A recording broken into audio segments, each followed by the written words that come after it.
Okay, so Lane has some learned behaviors. I caught this in a 2-minute video, and I don't know if you guys reviewed the long video I sent. I think it was your daughter reached out to pet. He barks and she backs off. Everybody backs off. We learned that this behavior works. He wanted her to go away and she went away. Right now, we're gonna add in a vibrating collar. I'm gonna come up. He's getting ready to lunge. Yeah. So, yeah. When we're in places like this, very important that you don't transfer your energy down the leash. If you anticipate, like we know he's gonna do the thing, but if he feels that you are anticipating that he's gonna do the thing, he's gonna feel it come down the leash. And I'm also not respecting his boundaries, right? So watch the moment, like I'm gonna inch my foot. Move my arm. Take another step, good boy. So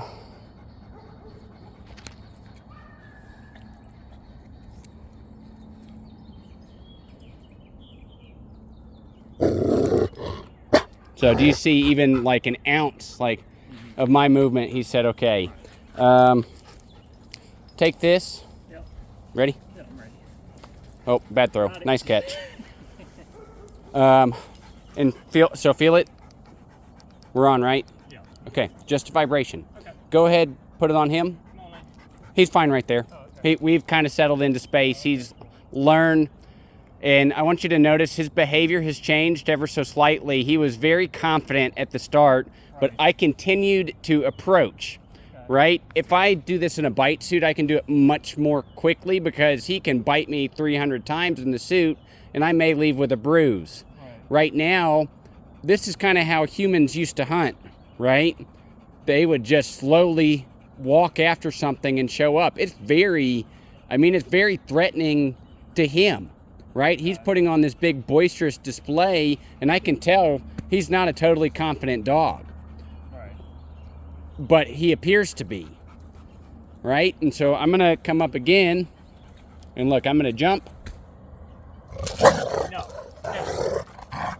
And check it out. We are now aware of the vibration. That's his first point of awareness. And so the jump was a trigger, right? And you jump back. Look at you. Good boy. Praise him. So pet him, praise him, love on him. We want to reward neutrality, and you're doing great at correcting the negative behavior. Your timing is superb. This is something that is not easy to teach. It's very natural. You're like, okay, in this moment he did this, and like the next domino is that correction. It's tethered to it, or you're also anticipating it and catching it at the exact same time. Very nice corrections. I want you to bypass me. Walk past you. Yep. And he can be close to me. I want you to hand me the end of the leash. Okay, cool. If you can. If I can. Okay, cool. Come on. And we'll find out if I get bit or not. That's wrong, buddy.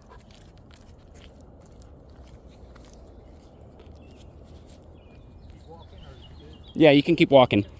And now he's realized, oh shit, right? Yeah. And he's got a choice, fight or flight. There's no flight. And then he's going to realize that I'm totally neutral. I'm not going to fight. There's no fight, right? So we're going to walk this way just a little bit. You can join us. Good boy.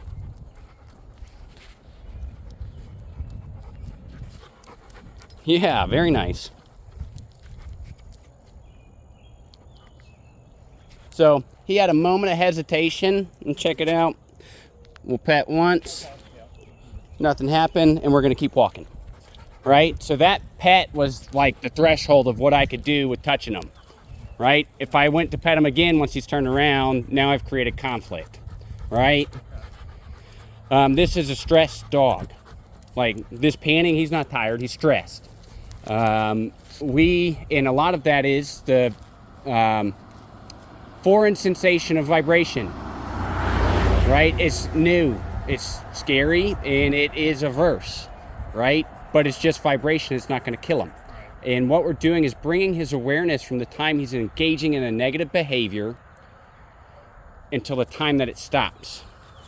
And then, so as he's really pulling into this leash, I'm also going to apply vibration. So we're going to teach him that the leash is what's doing it, right? And then he'll ultimately learn that it's us that's doing it when he's doing something that we don't want him to. But we have to have a way to translate the vibration and create a meaning to it. And so look, I'm going to walk off again. I'm going to let him follow. Good boy. I'm going to tell him something that he knows, which is good boy. Going to get another touch in. And see that nice little lick of the lips? I'm testing my boundaries.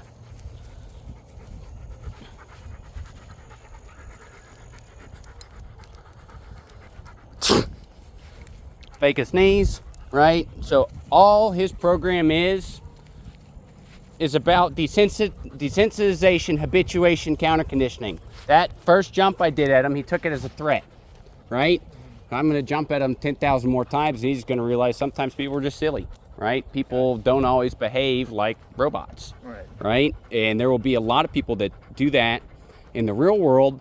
And my job and your job back home is to do all these motions and really correlate it to something that's valuable to him, right? This is counter conditioning. Counter conditioning is taking what he perceives as negative and continuously correlating it to something that's like a constant positive. And when I say constant positive, that's a high value trait, something that he'll always perceive as good. Okay. So kicking my leg. When dogs are being aggressive, and anytime he's neutral, so we're not going to pull, so check it out. And do you see that hard line? Just go ahead and walk ahead of me just a little bit more.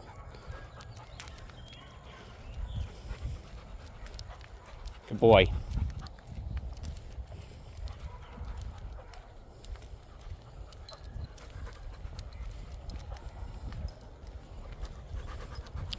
He is using you as a point of confidence. Do you see how his angulation changed from like kind of circling and avoidant to beelining at me the moment that you're standing next to us?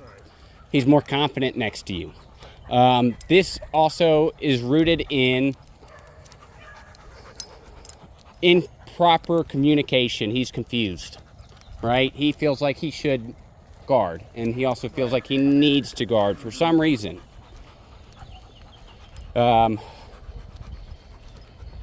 He's a workable dog.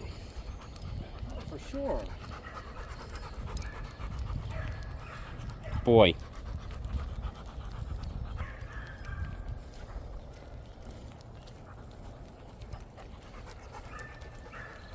Lane, come here.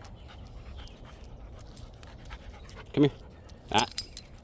So I'm gonna take one more walk with us, but keep 6 feet. I'm going to shorten my leash, and I'm going to turn until he's kind of touching my leg. We're going to get a bunch of incidental bumps, and then nothing's going to happen. The freedom to walk right now is the constant positive. The perceived negative is me, right? And now I'm going to have those momentary touches, and then he's going to realize that I'm not going to do anything to him.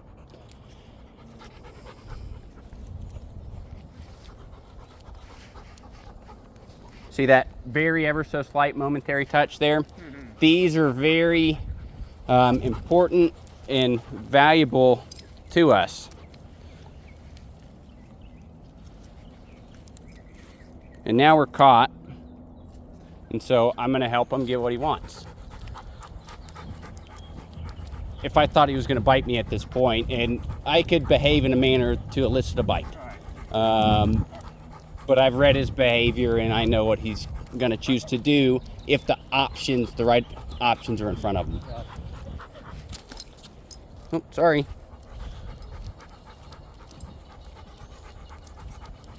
My toe got caught. That was only supposed to be a tap. Instead, it felt like I grabbed him.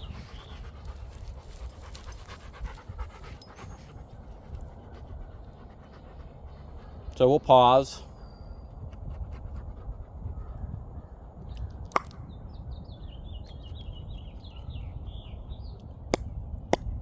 Oh,